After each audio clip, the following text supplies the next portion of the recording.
Welcome to the Forest Overstory with WSU Extension Forestry. The Forest Overstory is a podcast that provides insight and education into the field of forest management, helping landowners to become better stewards of their forest. The Forest Overstory is brought to you by the Society of American Foresters and the Inland Empire Chapter. I want to do like a mild switch of gears. I don't really think it's that much of a transition because I was, again, perusing your book on ecological forest management. One of the lines I caught in there, which I think is relevant to this, is that all forests are working forests. Yes. And I love that line because we think of working forests as producing timber.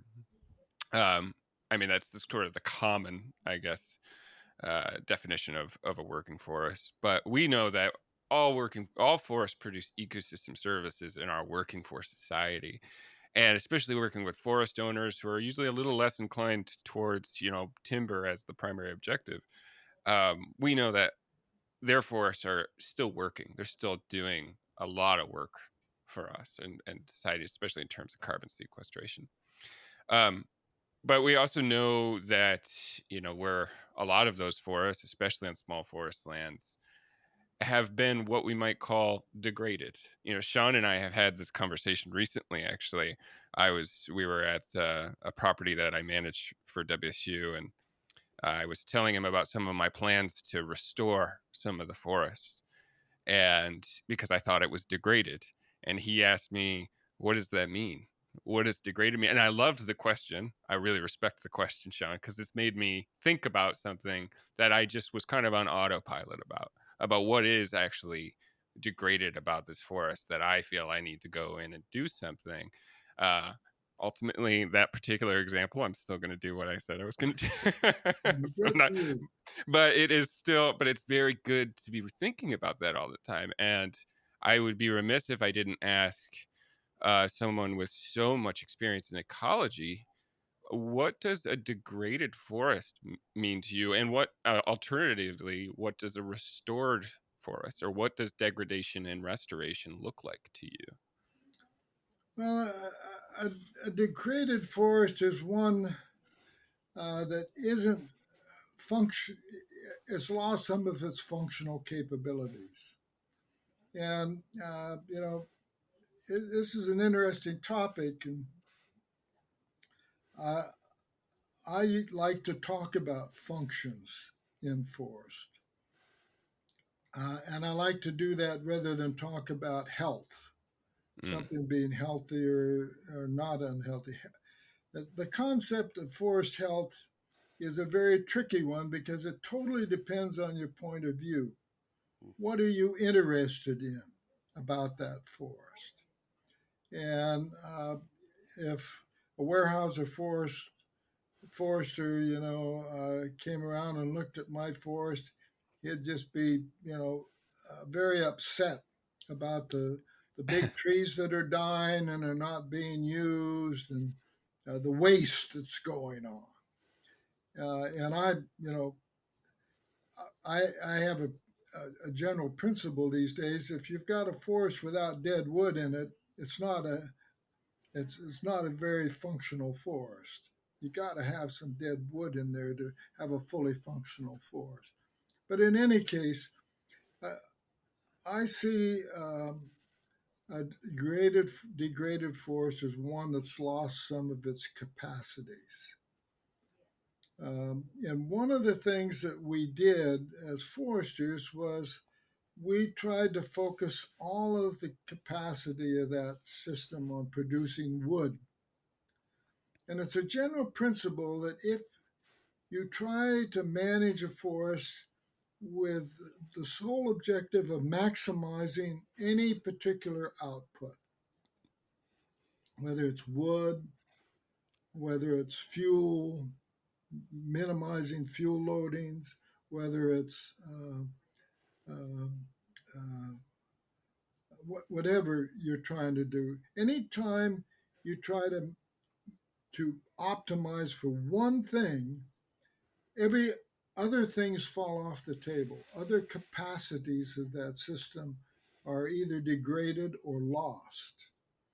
And the reason that natural forests can do all these things is because nature doesn't try to maximize anything, doesn't try to optimize anything. And so the system has this ability to do many different things. And so the principle in ecological forestry is to maintain the integrity of the system. And that simply means not maintaining it in any particular state at any one time, but maintaining it the potential for it to realize all of its capacities, do all of the different things that it can do as a forest. And you don't sacrifice any of those in order to maximize a single output. So anyway, that's kind of the way that I look at it. And for example, many managed forests lack a deadwood component. So in a sense of, from the standpoint of a natural forest, they are degraded. And we restore that by, in fact, uh, creating some deadwood or allowing nature to create some deadwood for us. Of course, the biggest restoration we're doing these days is in fire frequent forests. Mm. And what we've done is to allow these fire frequent forests to become very dense, to become dominated by fire intolerant species like grand fir. And so in that case, we've altered that system completely and made it dysfunctional in the sense that it's no longer resistant or resilient in the face of fire. And it doesn't provide the kind of habitat as well that a lot of the organisms would want. And so we restore that by, in fact, going in and altering the structure. If you've got some big old trees still, you start by retaining those. But in any case, you reduce the density of the stand, you shift the composition back to fire tolerant species, and you reintroduce fire to the system. So I see a degraded system as one that's lost some of its inherent natural capacities. And certainly on the east side, one of those capacities was the ability to resist and recover from fire. And interestingly, the planning rule for the Forest Service now says that the bottom line in managing systems, these forest systems, national forest systems, is to restore and maintain the integrity, the completeness, the wholeness of that ecosystem. Wow. It's a big, ambitious goal. Yes. You got to know a lot to do it, too. Yeah. Say I'm a landowner. Well, I wish I was a landowner, but for this argument, we'll say I'm a landowner. What would be a metric or a number or a thing I can look at to determine that I have reached a level of functionality on my forest that shows productivity, shows biodiversity? Maybe those are the words.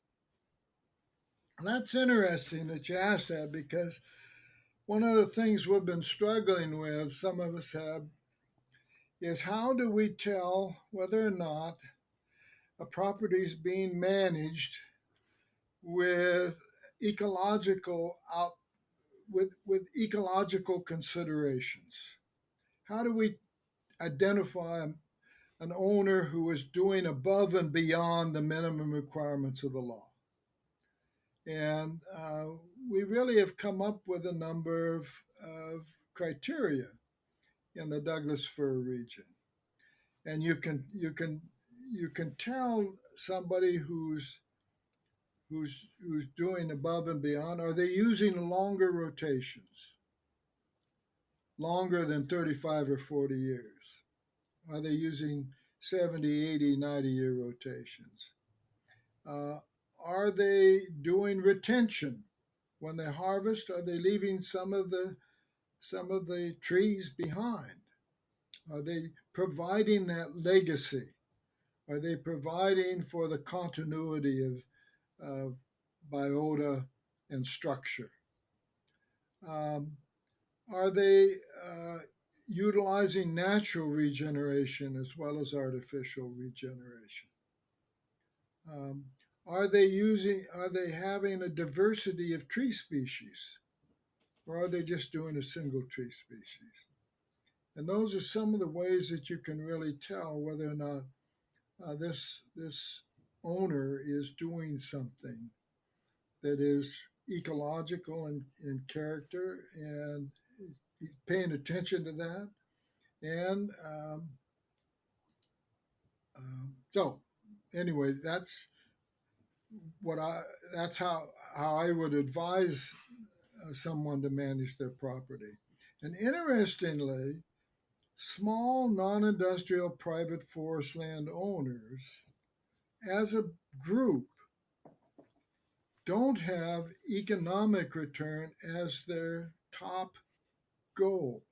If you look at the surveys, and there have been several of them done, economics is important because they have to get some way to pay the taxes and pay for all of the other things that they have to do to manage that property. So economics is absolutely important, but it's not the most important thing. And secondly, they're interested not in maximizing return on capital.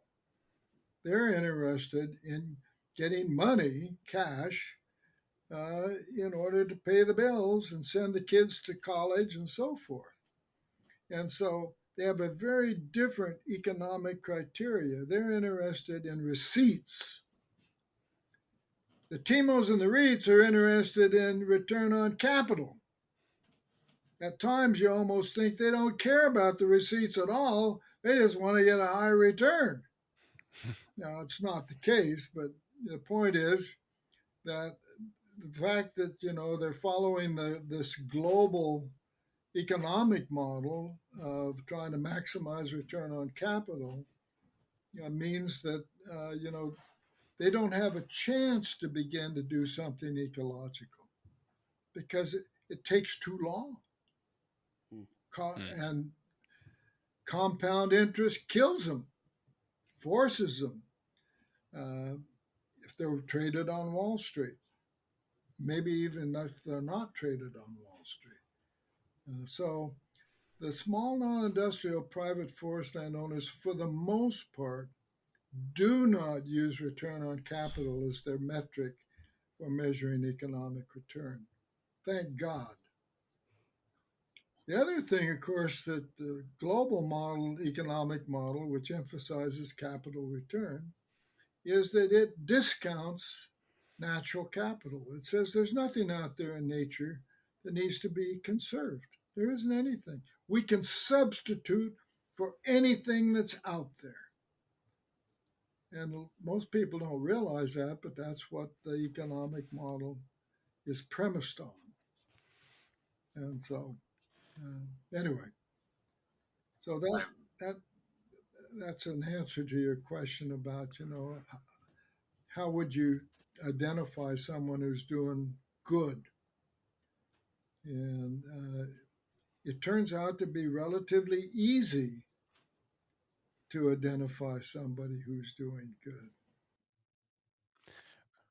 Well, and I'm glad that conversation got, I feel like it really ultimately really ended up just sitting in the lap of our small forest owners, because that is, you're right. They're exactly the demographic to do this kind of work, just inherently.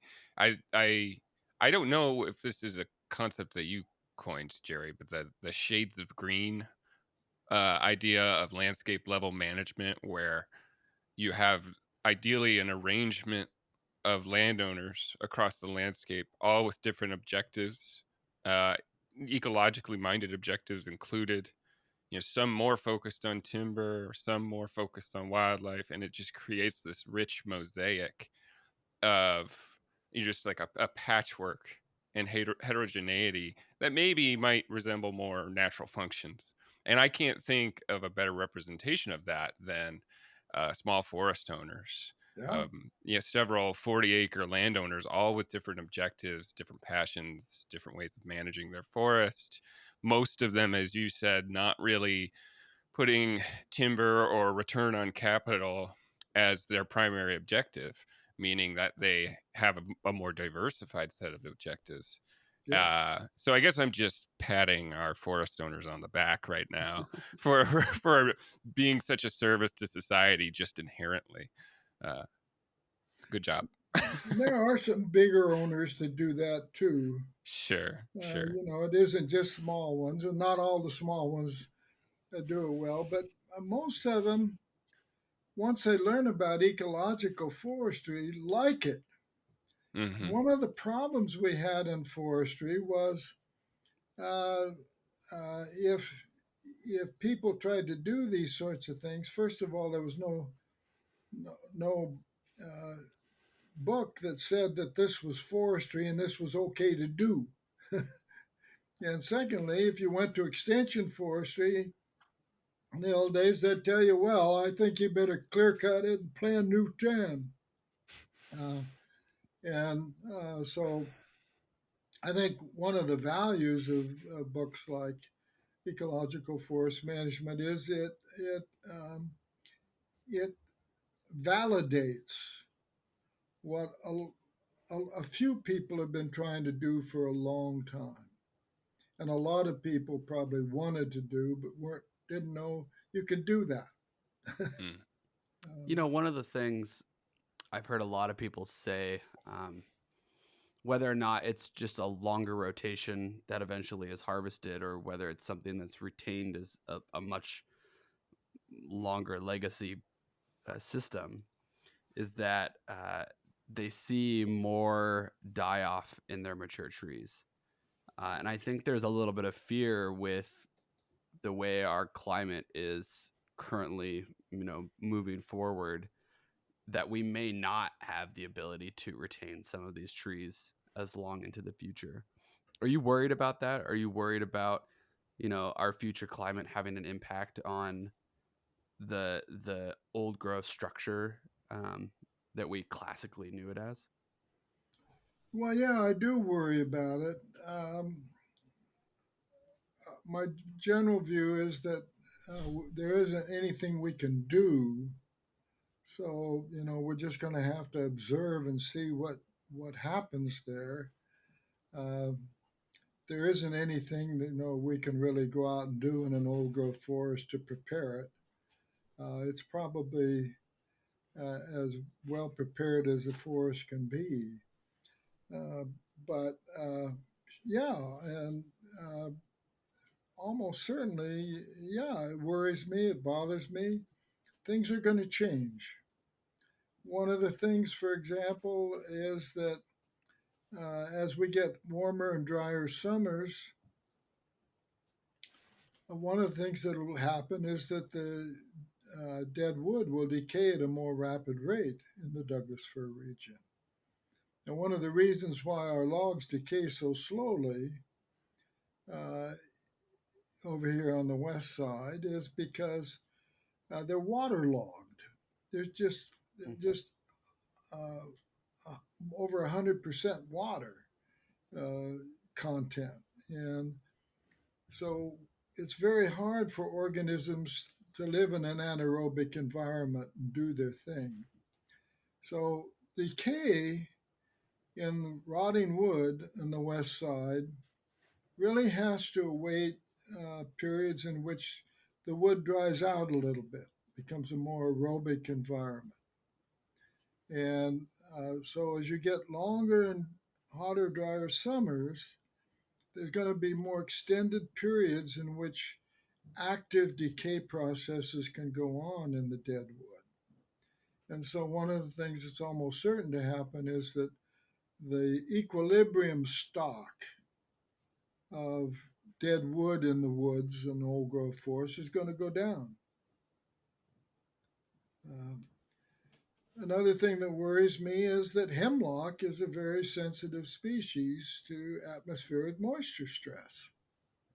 And, you we see some forests where we're really losing the hemlock component. My cabin at Wind River, we've lost essentially all the hemlocks. They've all died, Wow. little ones and big ones. And almost certainly, the summer moisture stresses are the reason why that's happened. And they don't die in a year, they undergo a decline over a number of years. And so what could happen? We could end up with forests that lose most or all of their hemlock component. Wow, that's going to be a change.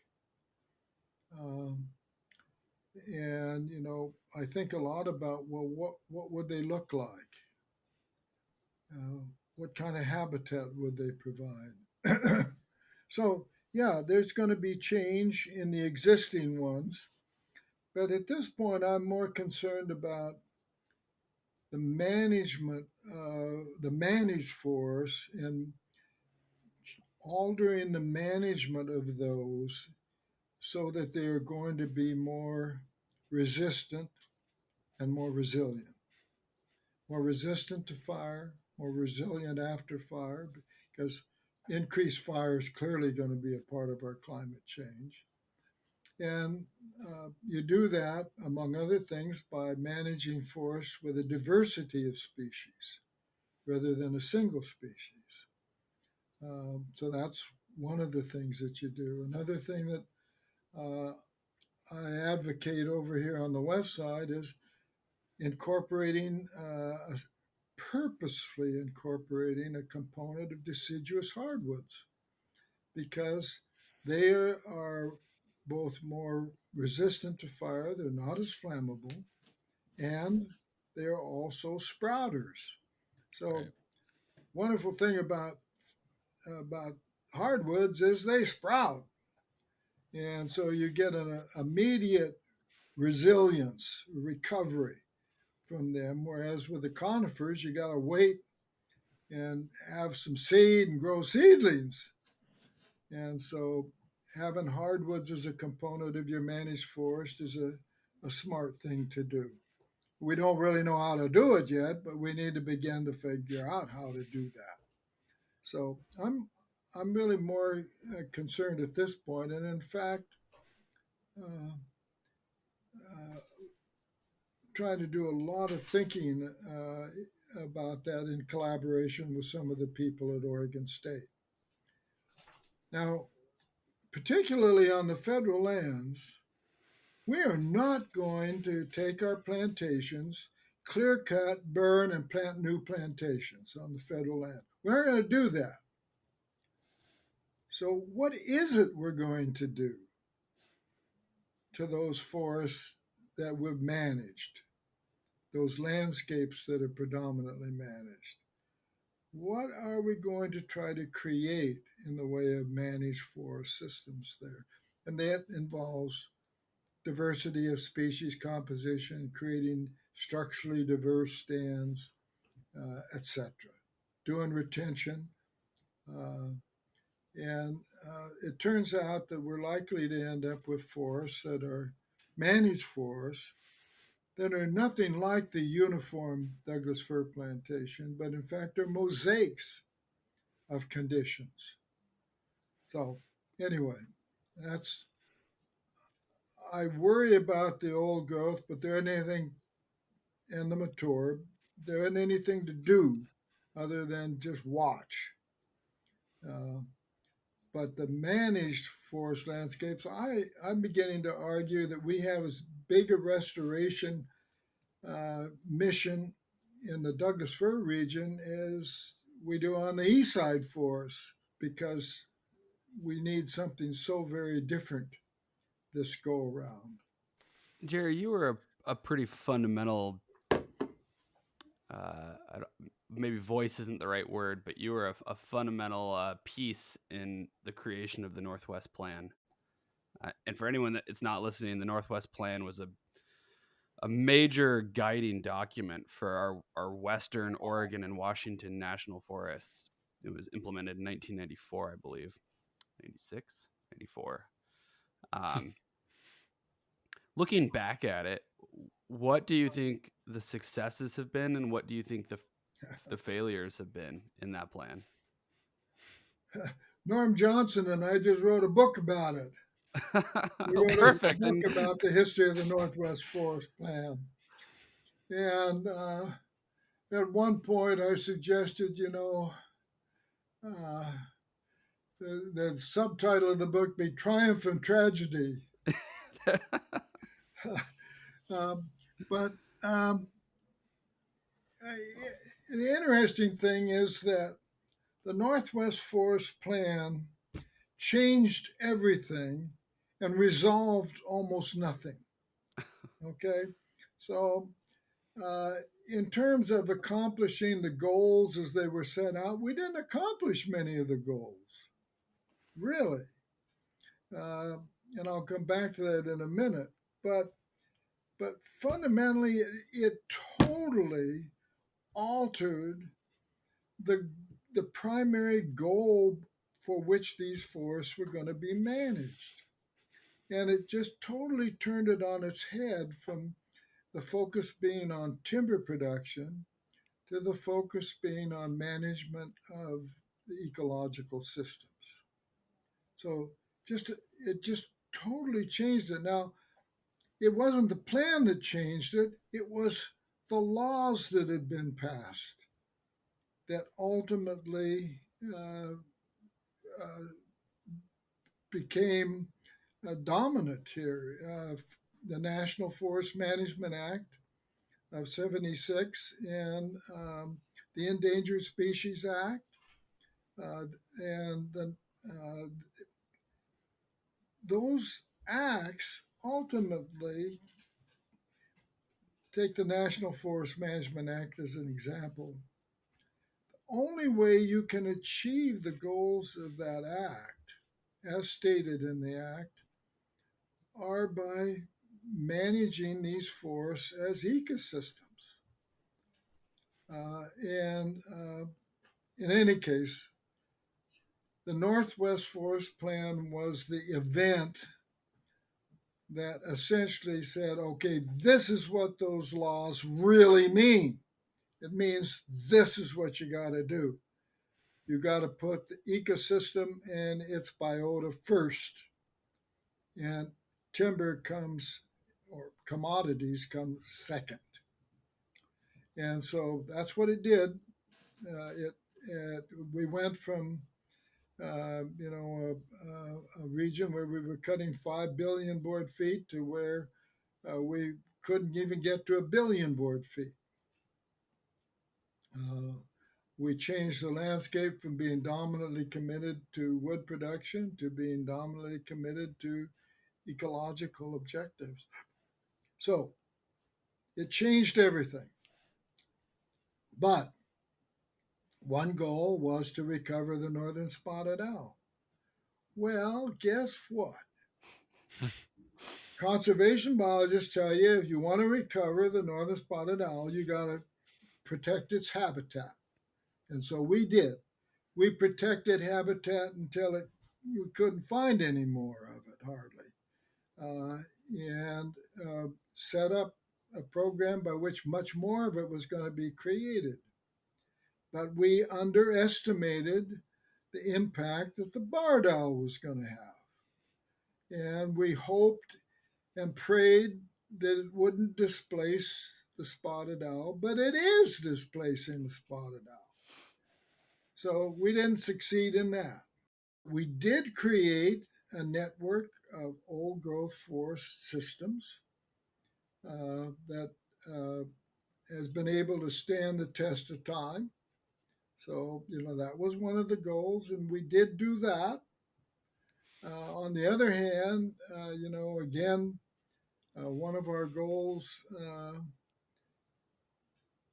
well, one of our goals had to do with fisheries. And one of the things that we've learned is that you cannot recover the fisheries based just on federal lands. That the critical habitat, as far as most of the fisheries are concerned, aren't on federal ownership. Uh, so, in any case,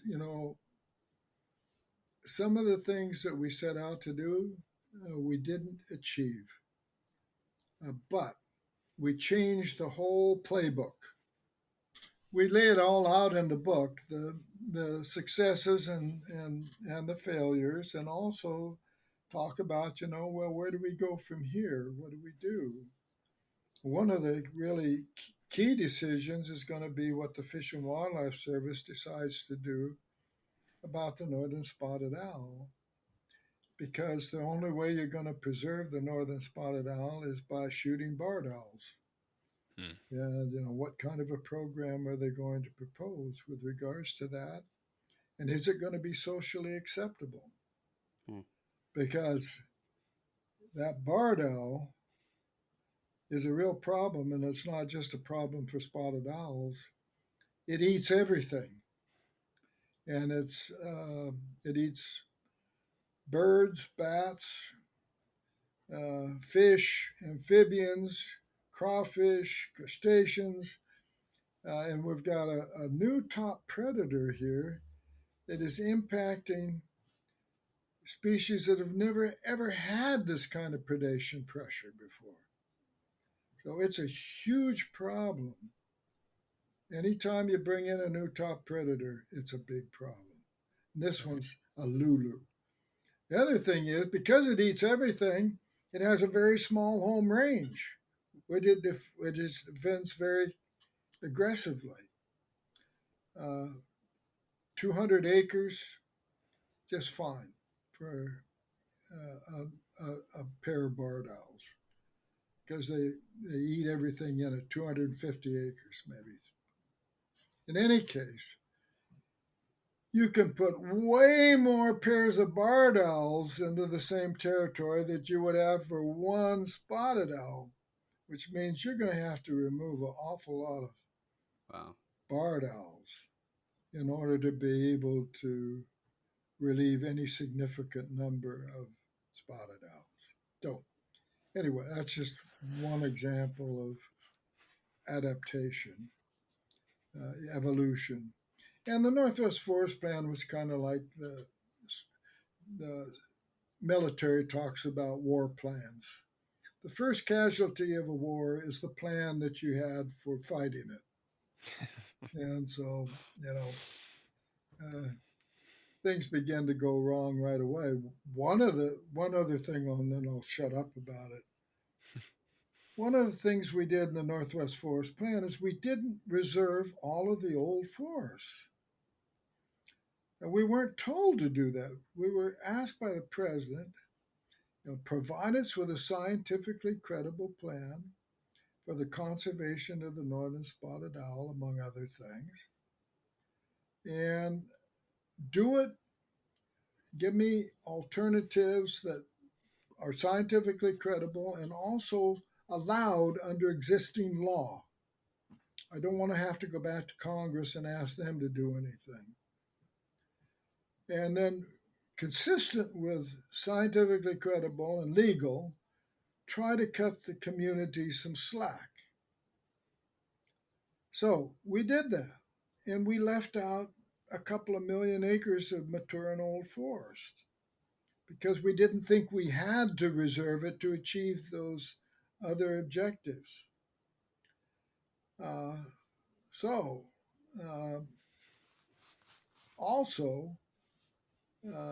Anyway, and we actually thought when we did the plan that would provide the timber harvest for several decades until the plantations were mature. Well, society said, bullshit. I don't care what those scientists say. You try to cut down that old forest, we're going to go hang in the trees. We're going to lie down in front of the bulldozers, And so very quickly, after the plan was adopted and the Forest Service started trying to offer timber sales in old growth, that wasn't going to fly. Congress knew it wasn't going to fly. The agency knew it wasn't going to fly. And so they just quietly stopped trying to offer any timber sales in old growth. Because you're going to end up in court. You're going to end up, with a bunch of social disorder. You can't have the police force going out with every logger every day it ain't going to work. So my point is simply, that we left in the Northwest Forest Plan a bunch of the old growth out.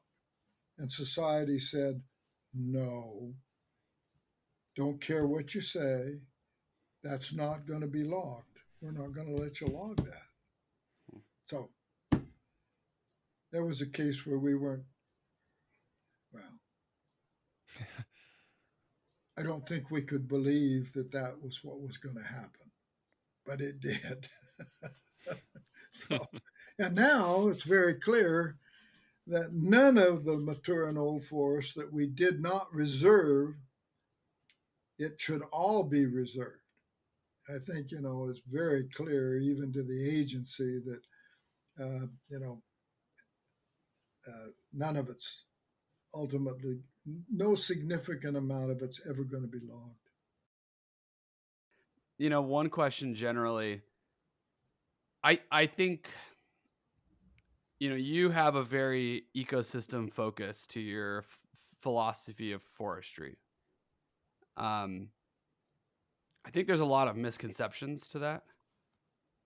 But I think that a lot of people, especially in the natural resource sector, feel that there is this view that, the opposite end, like you've just explained today, will end up in a situation where we don't harvest at all.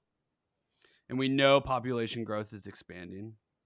We know single family dwellings are growing and we need more of them, which means that we need an increased amount of wood as a resource for building and providing those resources for our growing population. And arguably, wood is a more renewable and climate-friendly resource than things like cement or concrete or anything like that. I also, I live in a community that is very full of, it's a logging community. And it's not just the resource that we provide for the rest of the nation, but, there is a community sense to this. There's, families that rely on each other. And we know that logging has been decreasing over time. Mills have gotten, lower in number. The time and distance it takes to travel to a mill has gotten longer. And arguably one of the big factors behind that has been the decrease in the amount of board feet that's harvested from national forests.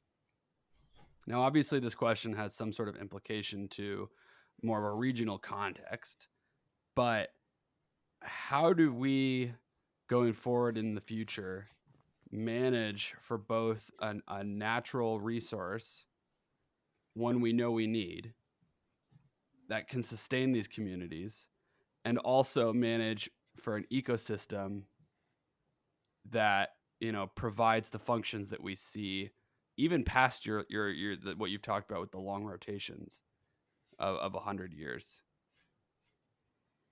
Well, I'm a strong advocate for management of forests for the full array of values, including wood production.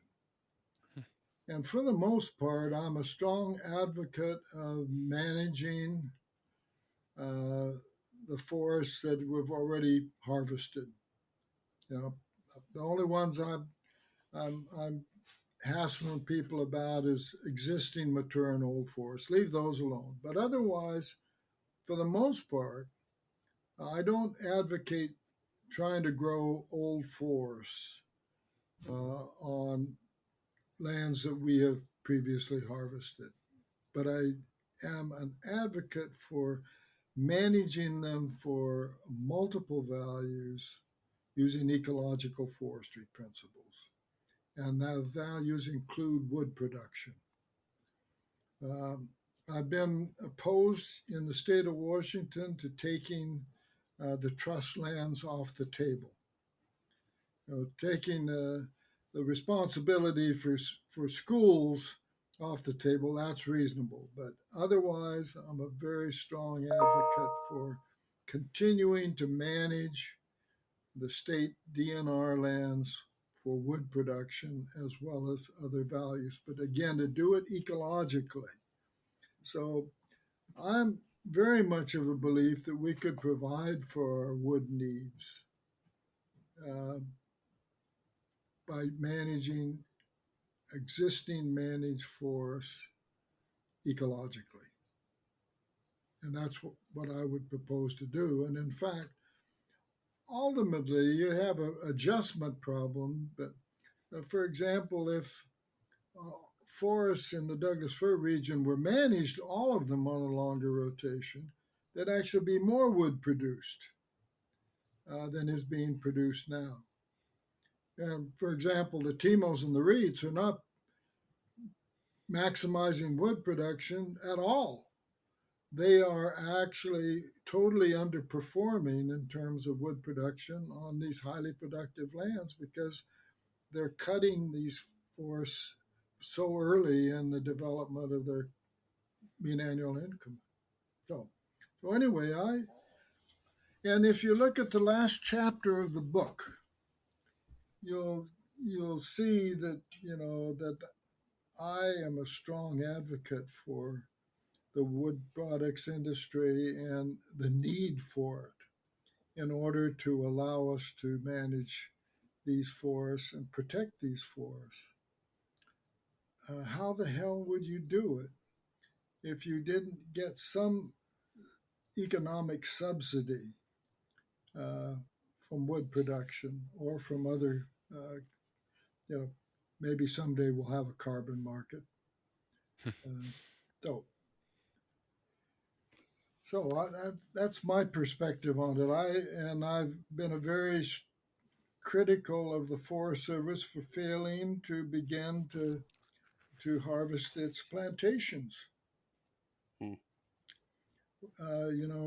In this region, it is consistently, rather than going into the older plantations and beginning to do something with those, they have continually tried to go into mature forests and harvest. And, they justify it on the basis, well, it's in the land base according to the Northwest Forest Plan, and so we're supposed to go in and cut it. But so anyway, I'm fundamentally of the belief that most of the forests that we have managed historically, that we've altered on the west side or altered on the west side through clear cutting and plantations, I'm very much of a belief that we need to be working with those forests as a result of climate change. That, we need to be collaborating with those forests to get the best outcome we can possibly get under the kind of changing circumstances that we've got. And to not do that is stupid. It is, as Spock would say, not logical. It is illogical not to be engaged with these forests. Right. And to just let them go on their own after you've altered everything about them and everything about the climate and the land that they're growing on is insane. It's just not logical. Yeah. And so, anyway, I'm an advocate for management, and I'm an advocate for wood production and support of rural communities in the wood products industry. So, Jerry, there's a book that I think a lot of people read in their careers, especially if you're going into environmental science, natural resource management, the Sand County Almanac. And recently we had an event with Kent Woodruff. He was talking about that book and using its philosophies to communicate and educate landowners. And I'm curious, as somebody who has been in this field for so long and really digested probably a lot of the information that has been shared in this world. What book or what person has most inspired you in your perception of the environmental world we live in? That's interesting. It isn't Leopold, because I've come late to Leopold, and he was a remarkable person. He really was, and he was very much about management, even though he was a founder of the Wilderness Society. And I've gone back and read a lot of his stuff, and he was wonderful about being prepared to drop old beliefs and adopt new ones. And he's got lots of wonderful sayings. One of them is, about once you learn something about something, you begin to care about it. And he's absolutely right. And he certainly was thinking about the ecosystem, although he didn't have the word, he used the word land. But like I say, I've come late to Leopold, and I've thought that probably the most important book in a policy sense was probably Silent Spring by Rachel Carson. I think her book stimulated the legislation that the United States Congress passed back in the 60s and 70s. I think it was very important in that outcome. But personally, it's really interesting. It wasn't any of the great philosophers that stimulated me. One of the books that really, I think, had a lot of influence on me was a book called Tatouche by a woman who was a lookout during the war on a lookout on the Packwood Ranger District of the Columbia National Forest at the time. Martha Hardy. She was a math teacher, and she wrote a wonderful book that I read as a teenager on her experiences. And they touched a lot of things about forests and landscapes. And of course, I was a Boy Scout, so one of the things I read was one of the books was Hank Witten's Smoke Chaser, and another one was Hank Witten's Smoke Jumper and Boy's Life, and they were very influential in encouraging me to continue to think in terms of becoming a forester. And so it was sort of some of that. And if I had to find a philosopher and a series of books that probably was very influential, it was a series of books by Sam Campbell. He was a naturalist, and he and his wife Jenny had an island in a lake up in the Lake States that they called the Sanctuary. And every summer they'd go to this, and every winter he'd write a book based on their experiences there, about their experiences with different animals and the environment. And I think my father read those to our family, and over probably a 10-year period, and I think that was influential as well. I haven't read any of those books, so now I have a list to begin to work through. Well, if nothing else, Tatoosh is a lot of fun to read. Yeah. And I've reread it a couple of times. But anyway, it wasn't any of the great philosophers. It was just the total environment that I was subjected to: camping, fishing, hunting, hiking. And then I discovered at 8 years old that you actually can get paid to go out and work in the forest. Wow. So I started reading everything I could about forestry at that point. I was halfway through college when I figured that out. So I'd already spent a lot of money. I would have benefited a lot from learning that earlier. Jerry, something you said about Leopold and his use of the word land instead of ecosystem. I was reading a book called Fire Country, how indigenous fire management could help save Australia. And over there, they use a very similar use of the word land. And it's not, I'm going to butcher these. I'm not an English major. I think it's not a noun. So it's not a person, place, or thing.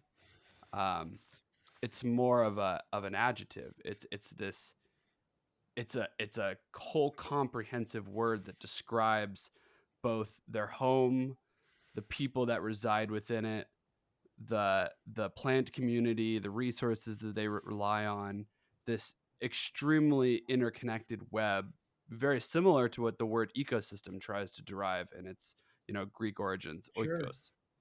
Sure. And so, yeah, I think that's a really powerful word, and I think it's something that we lack in our society, is a more comprehensive connection to that landscape, a more comprehensive connection to the ecosystem, and that when we take resources from it, we also have to remember that we have to equally give back to that ecosystem.